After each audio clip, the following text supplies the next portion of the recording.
যে রুটিটি ভাজা হচ্ছে এটি বাংলাদেশের রুটি নয়, এটি ভাজা হচ্ছে ভারতে।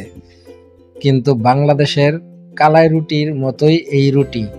কারণ কথা হচ্ছে গিয়ে এই কালাই রুটি কি ভারত থেকে বাংলাদেশে এসেছিল না বাংলাদেশ থেকে ভারত গিয়েছে, এটা একটা বিষয়। আমাদের সাধারণত রাজশাহী এবং দিনাজপুর অঞ্চলে এই রুটিগুলো বিখ্যাত, কিন্তু দিদি যেভাবে রুটিগুলো তৈরি করছে ডালের মাধ্যমে, তো দেখে মনে হচ্ছে উনি এক্সপার্ট।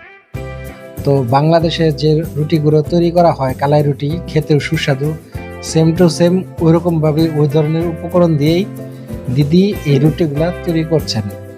এবং রুটিগুলা কিন্তু বেশ বড় বড় এবং একটু মোটা, এবং বিভিন্ন ইনগ্রিডিয়েন্টস দিয়ে এই জিনিসগুলা খাওয়া হয়। তো রুটি একের পর এক দিদি রুটি ভেজা যাচ্ছেন এবং রুটির হাত দিয়েই রুটিগুলো বেলার কাজটা করছেন।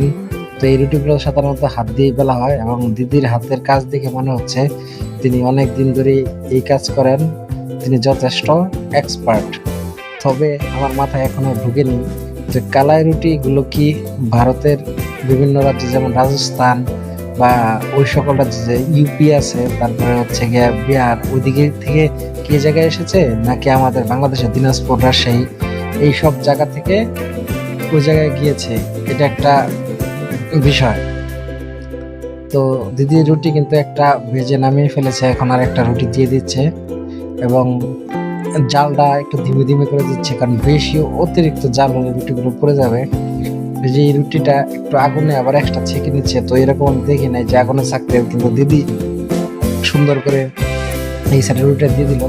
মনে হয় পানিটা একটু শুষে নেবে ওই রুটি থেকে, যাতে কাঁচা কাঁচা ভাবটা না থাকে।